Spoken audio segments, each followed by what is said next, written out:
This is the Action Movie Guys podcast, bringing you action movie reviews from across the decades, plus box office numbers and insight like never before. And now, your hosts of the Action Movie Guys podcast, Alex and Nate. Welcome, everyone, to a brand new episode of the Action Movie Guys podcast, episode 145. We're continuing our Jason Bourne franchise watch through. This movie we're tackling is the Bourne Supermacy from 2004. I'm your host, Alex Figueroa, and my co-host is Nate from Netflix Reviews. All right, Nate, how long has it been since you've seen Bourne Supermacy? You know what's funny? When I watched it yesterday, I was like, dang, I don't remember. I only remembered like 3 scenes. And so I don't know how long it's been, but it's been long enough where I don't really remember it. So it was almost like a first time watch. I was like, I don't remember that. And none of this. So I'll say this came out in 2004. It's probably been since like 2005 since I've seen it. Maybe. Well, I seen this last year, but let me tell you, this one, I love this one. Let me tell you, I think out of the franchise, I think this is my favorite one. Got to see Ultimatum and then Jason Bourne. Yeah. But I think this is the one that I enjoyed a lot. But let me tell you, it was a treat rewatching it. So with that said, for those of you out there that are listening to us on the go, watching us on the YouTube, I'm going to give you guys our Rotten Tomato scores, go right into the movie review with me and Nate. So let's start it off to see what the critics and audience have to say about Bourne Supermacy from 2004. Nate. Yeah, another Bourne movie, another nice set of Rotten Tomato scores, to be honest with you. This is sitting at an 82% critic score and a 90% audience score. So critics and fans alike enjoy this movie and review it well.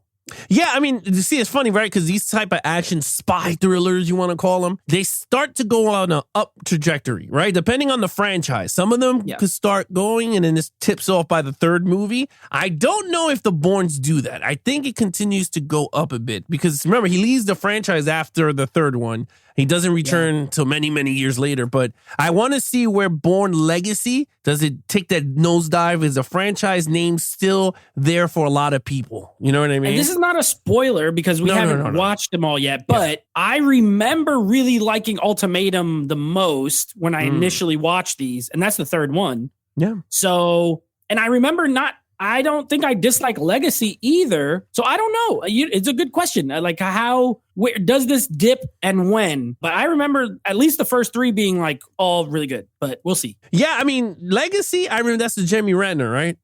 Jeremy Renner, Rachel Weisz. Yeah, that one I remember enjoying. I thought it was really good. And then Ultimatum, I don't remember as much, but I did Jason remember Bourne, liking it. I don't remember at all, and I saw it at that the theater. one, I think I seen that one once, to be really honest with you. But anyway, with that said, let's give you guys our movie review of the Bourne Supermacy. So we're going to start it off again with the lead character, Jason Bourne, played by Matt Damon. Nate. Okay, so yeah, he's the same guy as the last movie, pretty much. Same guy. You know, there's not a lot of difference.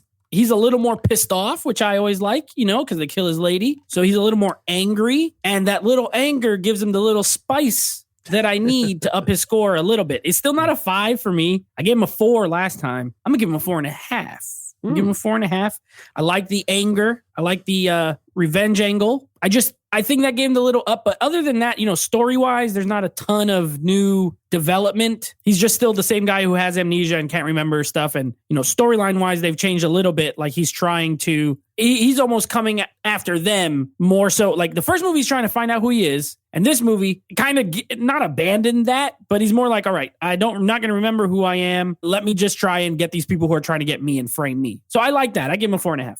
Yeah, look, in terms of Jason Bourne, Matt Damon, I liked him in this one. I thought he was really good. Is he the same as Identity? Yeah, but a little bit. He still has that amnesia. He's still trying to figure out who he is, where he came from, who's Treadstone, who's this guy, who's that guy. I gave him a 5, honestly, because I thought he was really good. The character is still the same. He gets a little elevated, a little bit better. Like you said, he is pissed off in this one. They killed his girlfriend, and there is nowhere to go from up with Jason Bourne, to be really honest with you. You get to see more of his skills put in play in this one, more of his hand-to-hand skills, more of his tracking. ability, right? How to him infiltrate people. I mean, because this dude knew how to be seen and still not get captured. Like he's like, okay, I'm gonna show you guys where I'm at, but you're still not gonna be able to capture me. And I kind of like that in this movie. Is that the whole cat and mouse game? And I thought it worked very well. And I think more of this movie to me is more villain centric, if you understand what I mean.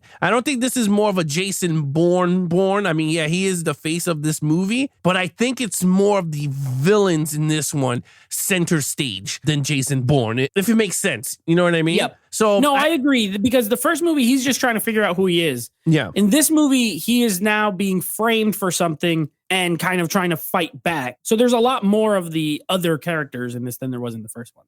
Yeah. So with that said, look, I gave it a 5. Let's get to the main villain. Now, this one, again, we have Kurt Urban. He's in this movie. He's one of the villains. But again, we have the guy from the first movie, Brian Cox, right? Brian Cox, yeah. From the first movie. And then we got other new characters. Yeah. So go ahead, Nate. What do you think? Little Manhunter reunion here. Brian Cox and Joan Allen, both in Manhunter. Yeah, so, okay, the villains. So I had to go with the old score everybody together. You know what I mean? Because this is not the franchise of like main good guy, main bad guy. It's government. The government is the bad guy. And then there's like a hitman guy who's coming after him. But on the whole, I liked them better in this movie. I gave them a 4 total. I thought, for one, as far as an adversary, a physical adversary, Karl Urban was great in this. He doesn't talk much. He's a Russian guy. You know, when he does talk, he's speaking Russian. I like the look. Got a shaved head. It was kind of cool. It's different. Yeah, I really enjoyed him as the toe-to-toe villain, if you will.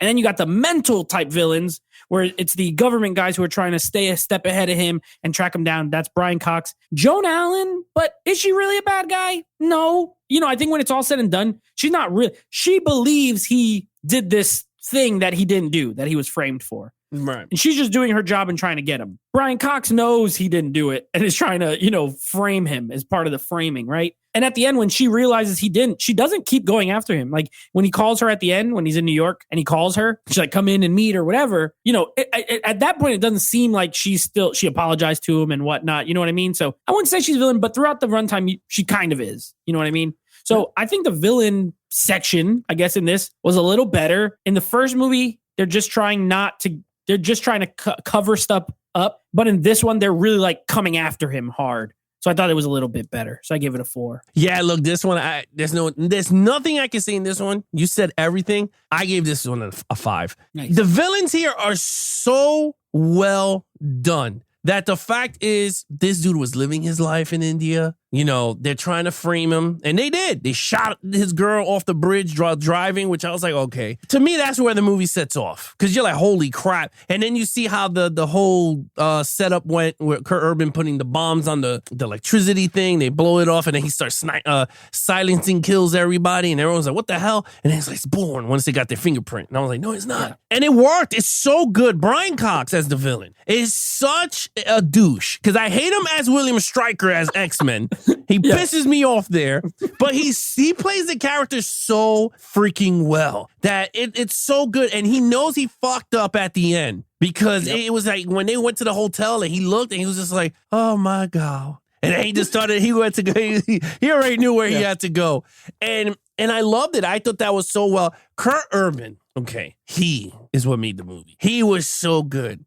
I wish we got more, how do you say? I wish we had more hand-to-hand between them, between the two. Yeah, because I think that's what we were missing. I was like, man, but what you got was so good. It was really good. And of course, I'm going to talk about this one scene in the action sequence. But as the villains, I think the villains were all perfect, including the CIA agents or whoever the hell they were. I forgot what they were, the counterintelligence agency. Yeah. But the FBI, I think they were really good too. So honestly, kudos to them because everything worked so well. I gave that a 5. Okay, action scenes. All right, so action scenes, I was a little torn on this because, to be honest with you, there's still not a ton of action in the traditional sense, but this movie, way more than the first one, every scene seems like it's action because of the way it's shot and the music. The music is like, when they're just in a boardroom, like talking, the music and the editing makes it like it's an action scene. It's like, dun, dun, dun, dun, dun, it's all fast. And like, where is he? He checked in. We got a blip on the radar. Oh my God. It's a thing. And I'm like, the way they're talking is like action. You know what I mean? So you know what I'm saying too. You know exactly what I mean. It's shot in a way and edited in a way, and the music is done in a way where when there is not literal fighting or shooting, you still feel like you're watching an action movie, which was cool. That was cool. I was cool with it. I like it. It adds some urgency. Like besides the beginning, the rest of the time, it just feels like it's going at 1,000,000 miles per hour. If you know what I mean. Yeah. Now, actual action wise, there's really 3 action scenes, like 3 set pieces, right? You have the opening chase in India, which is really well done. I really enjoyed it. Then you have the fight in the house, which this is the one scene I always remember because he fights that guy with a magazine, and it always made me laugh. I'm like, please, he slaps him with a magazine like it will hurt. It will not hurt that bad. But anyway, that fight where the guy has the zip ties, and then you have the final car chase scene, which I'm going to let you expand on because I know that's your jam. But 3 big, major action scenes, and then like little small bits, nothing crazy. So I'm going to give it, for me, I have to give it a 4. And the reason is the editing. So Paul Greengrass directed this. And to say that it is shot in certain scenes are incomprehensible. You cannot know what's happening because the camera is shaking so much that, especially the hand-to-hand fight with the guy in his house, it is like you hear, and you hear, and you hear hits, but all you see is shaking. And I'm not crazy about it. I do think it's a staple. Like it is very Bourne. The Bourne movies have this style, but I don't love it. I cannot give a 5 to something that I could not see. The car chase is amazing. It is great. I still got to give it a 4, but that's just me. I know you're gonna gush over it in a moment here, so I'll let you take it away. Gush over it. Oh man, look, everything you said is true. This movie doesn't have action, but I think this is for me where it's funny. I gave the first movie a 5 for action. This one I had to bring it down a notch. I hate shaking cameras. It's something that it's a pet peeve of mine, and I guess that's my Achilles heel when it comes to action movies. I just don't like it. I don't see what the fetish is with shaking cameras. I don't see it. It makes me more nauseous than anything. And it's close up. It's not like it's a wide angle shaky camera. It's them like straight in front. And the house fight is actually pretty cool when you get to actually see something. But once you see him laying hits and then you see the cut and paste going through to make him look faster, like one of our Patreons, Red 4K, brought up, it does take away the element of not realism because these are not real characters, but it takes that away. Whereas John Wick is the one like a perfect. Is always going to be the perfect example because you get to see Keanu Reeves actually fight in the scenes. Or look at some martial arts movies. They're always like wide. Yang. You can always see. Yeah, Jet Li. You see them laying. This is just literally hits in there and shaking. You can't see what's happening. Yeah. You know what? Even Stallone. You see the fights between Stallone and everybody. So with that, does it hurt it? It does. I had to take some points off because the scenes that you get really excited for, kind of the shaky cam takes away that element and it hurt me. Now, it makes it up in other areas. Now, man, the car chase scene in the beginning when he's trying to escape from in India from Kurt Urban is so freaking awesome. It's a really cool chase scene. Not over the top, but it was actually pretty cool. But the scene at the end, when it's Kurt Urban and they're driving through the city, then they go into this 4-lane tunnel. Has to Moscow. be in Moscow. Yeah, in Russia. To me, is one of my top 5 action car chase scenes. It is from beginning to end, you're on the edge of your seat. You are in it, and the crazy thing is for some reason, Paul Greengrass, when he is shooting car scenes, there is no shaky cameras. Right. There is no close-up, which I'm like, what the hell? But you give it to me in every other scene. But in your car scenes, it's so beautifully shot. And the execution is so well done. Like, and it makes sense, right? Like, he's trying to shoot the tire. He lays down and he's like shooting sideways. He's hitting the tire. His tire pops. He hits and clutches. And I'm like, you get to see all of that. And I was like, yo, that's kind of cool. When the camera's on the clutch, his shoes, and you feel like you're in it like in a video game. Like you're about to hit square, circle, like one of those like fast-paced quick time events. Yeah, like a quick time event. And it works so well. And then when you see him shooting and then you see he's like, oh, damn, I'm fucked. And he hits the wall And then he leaves him there to live. And it's like, oh, damn, Bourne. I would have executed him, but if it was a video game, I would have killed him. But that scene is so well done. And honestly, this is 2004. I could say, I could be wrong, but I could say from 2004 to where we are now, I can't think of another car action sequence better than that one. From beginning to end, perfectly executed. The villain is caught off guard. You see the hero showing his car skills in driving. I could be wrong. I know Matrix Reloaded, but that was actually not a really car chasing because these dudes are jumping from car to car. It was also before this movie. So yeah, and it's before that. Yeah, so honestly, I can really not think of. I mean, I don't know about you, Nave. You could think of an actual good. I don't know. I'd have to really think about it or look up movies with great car chases, and then it is great. And actually, the first one is great too. Like this has two great car chase scenes. The two best action scenes in this are car chase scenes. So I'm not going to argue with you. It might be. I off the top of my head, I can't think of a specific one. You're right. Yeah, I mean, look, honestly, it's crazy because I be telling the guys in the Patreons, and then I keep telling you, trust me, watch it. It's one of those things that you're going to be like, wow, it's really good. And rewatching it, it's like watching it for the first time when you see them start chasing each other. So anyway, with that said, I gave it a 4. I know it's weird because I'm hyping up the car scenes. Those are great car shots, but the thing is, the fighting sequences, it just hurts it. I cannot take the damn green grasses fighting style in this movie. If you would have gave me David Lynch's camera angles in this with the beautiful car chase scene, I would be like 5 out of a 5. We're good to go. But yeah, I gave it a 4 on that. Okay, storyline. All right, storyline. So this one is pretty tight. I mean, it's a good solid storyline. You know, it's very tight. Like I said, the pacing is great. It's paced like an action movie. It's just nonstop, moving. There is zero downtime in this movie. That's one thing you can absolutely say. Every single thing that's happening on screen is like really propels the plot forward, which I like. That being said, it does feel like the first movie. You know what I mean? Like, and now that I'm thinking about it, from what I remember of Ultimatum, I think it's also in the same format. You know what I mean? Like he's out and about and there's other people in a room with computers and they're always trying to track him down. There's a certain repetitiveness to it. Now, on one hand, you could say, if it ain't broke, don't fix it. And on the other hand, you could say, try something different. I'm going to fall right in the middle. I think it's a smart move. This is the franchise. You know, these are kind of it's going to be the staples of it. I think it's well done. Did it blow me away? Nah. But is it very entertaining and engaging? Yep. I was into it the whole time. This one's a little shorter than the first movie, but it feel like it's paced faster and it's shorter and it made it really tight and I really enjoyed it. I gave it a 4. Yeah, look, everything you said there is perfect. The only thing I would add is that this movie proves, and again, this is a sequel to a movie. And this, I could throw it up there with the Terminator 2. Now, Terminator 2 is one of the perfect, best action movie sequels of all time.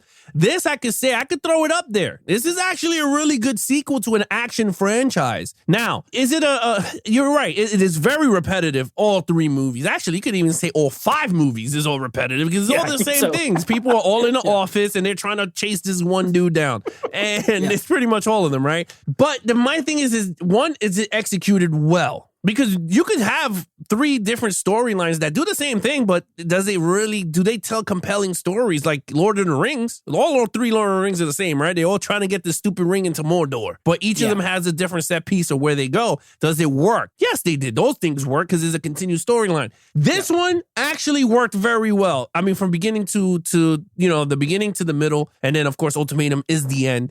But I loved it. I thought it was perfectly well. I thought the villains were put in place very well for this story. I thought them killing off Marie in the beginning actually heightened up the movie because now he has a reason why to bring these guys down. Because I think if Marie survived, it could have been Bourne Identity Part 2. Because then it's going to be both of them on the run. And they needed to do something. And by killing her off, I think to me made the movie 10 times better, in my opinion. You got a pissed off Bourne. And I thought that worked very well. Now, I don't know what happens in Ultimatum. We're not tackling those films yet until next week. But for me, this is a perfect sequel. I'm not going to give this movie a 5 because there are certain flaws in here in the movie, because I agree with you. This is a kind of repetitive storyline, but I thought it was executed very well for a sequel. So I gave it a 4.5. I don't think it's a crazy 5, but I gave it a 4.5 on that. Overall, I gave it all, well, besides the lead, which I gave a 4.5. It's kind of a straight 4 across the board for me. And there's nothing wrong with that. If you got a movie that's all just it's an 8 out of 10 in my head, you know what I mean? That is a really good, entertaining movie. I gave the first one a 4. So this is as good, if not slightly better than the first one, in my opinion. Paul Greengrass was, I think, Doug Liman directed the first movie. And Doug Liman's one of those directors who I think he's pretty good, but he's not very distinct. You know what I mean? You don't watch a Doug Liman movie and be like, wow, this is a Doug Liman movie. You know what I'm saying? Bourne, and he did Mr. and Mrs. Smith, which seems nothing like this one, or Edge of Tomorrow, which seems nothing like. So he's versatile, but he's not distinct. Paul Greengrass is a very distinct director. You watch one of his movies and you're watching one of his movies. Yeah. They almost look like a documentary. It almost looks like there's just a guy following people around with a camera. You know what I mean? And very shaky, sure, not always the best, especially in action, but it's distinct. You know what I mean? So I think he's a better fit for this franchise than Doug Liman was in the first movie, personally. I think he adds some flair. If there's one thing the first movie doesn't have, it's flair, to me. You know what I mean? It's standard, good, solid spy movie. Yeah. This one is that with some flair. Now, if the flair works for you or not, that's a different story, but I enjoy it. I gave it a 4 overall. I think it's a really good sequel. I did like it slightly better than the first movie, but that's just because it had a different energy to me. It was just more fast paced, more, a little more exciting to watch, in my opinion. So yeah, but it's still a 4 for me. Yeah, when it comes down to the overall, I'm not going to hold this up as much. I gave it a 4.5. I think this is a really solid sequel to an action spy thriller movie. I think this is really up there. I think this is better than Quantum of Solace 007, hands down, to be really honest with you. Is this better than Mission Impossible 2? Absolutely. By a long shot. I mean, we didn't tackle Mission Impossible 2 here, but we all know in our minds, we remember that John Woo crap fest. We will be. Yeah, we will. Yet. But yeah, we're going to break that one down. But I think this is a very solid movie. Now, I agree with you in terms of director. I would like to see that person helmet. But you know who could have also worked for me in this franchise? Anthony Fuqua. Think it would have worked? Oh, Antoine Fuqua? Yeah. Antoine Fuqua. I think it would have worked very well in this type of franchise. I would not say Michael Mann, because Michael Mann has the same style as Greengrass, but more of a documentary style. Yeah. Although he would slow it down. If he was the director, he'd also want to be a co-writer, and it would be a lot slower paced. I think Christopher Nolan would have did a great job with this movie. It would have been way more polished. But you're right. No, I mean, he'll knock it out the park. He's just that good. But. Because I'm thinking of all the scenery. I think this would have... Tony Scott. The rest in peace. Scott would have... Tony Scott would have been the guy to do that, especially in the early to mid 2000s. Yeah. That's your best. That's not your best. That's my favorite one that you've said so far. I think Tony Scott would have nailed it. I think so too. To be honest with you, I'm looking at all the directors I just said. I think Tony Scott would have been perfect. Man on Fire style. Jason Bourne. Domino, Deja Vu. He has a style. And if he added his style onto Bourne, it could have been really awesome. You're right. Yeah. I agree. All right. Well, look, with that said, 4.5 overall. I think this is a great sequel. Total points, Nate. Total for me is a 20.5 out of 25. All right. For me, it's a 23 out of a 25. I think this is a pretty good sequel. Like I said before, it has everything you want. You have the action, you have the storyline, you have the good villains, you have a great hero, you got some plot twist here and there. I mean, of course, it's a government conspiracy type of movie. You get your plot twist here and there. And of course, this movie is available on 4K. Like me and Nate said, it's available, and I think it's a 5-pack. You can get yourself all the Bourne, so you can check that out. And if you guys are listening to the podcast, this Monday, on the live show, we are going to be giving away the entire Jason Bourne 4K digital. So again, if you guys are listening to it and you want to own it, you can have a shot to win it this Monday at 9 p.m. Eastern. Other than that, Nate, what is coming up? All right, so that's Bourne Supermacy. Now, next episode, we are going to be moving into the 80s. We finished with the 1970s decade of action movies as voted by you. Now we're going to the 80s. Guess what? As voted on by you. You guys, none of these were selected by me. These were all people on Instagram, put a bunch of polls, voted, and hopefully you guys are the listeners also that are voting. So we're going to be going to a John Carpenter movie 1981 called Escape from New York. A little movie called Escape from New York. Not sure if you ever heard of it, but we're going to be tackling that. And then, of course, next week, moving on to the Bourne Ultimatum. Yeah, other than that, if you want to follow us on our social media accounts, please follow Nate over on Instagram at Netflix Reviews. Check out the podcast with him and his friends called Netflix Movie Reviews. Anything action movie, guys, you can head over to youtube.com/Ultra HD Geeks for the video version of the podcast. If you guys want to take us on the go, search for Action Movie Guys on any podcast platform such as Apple Podcasts, Stitcher, TuneIn Radio, or Spotify. Other than that, I'm your host, Alex Figueroa, and that is Nate from Netflix Reviews. Be awesome to each other and geek out.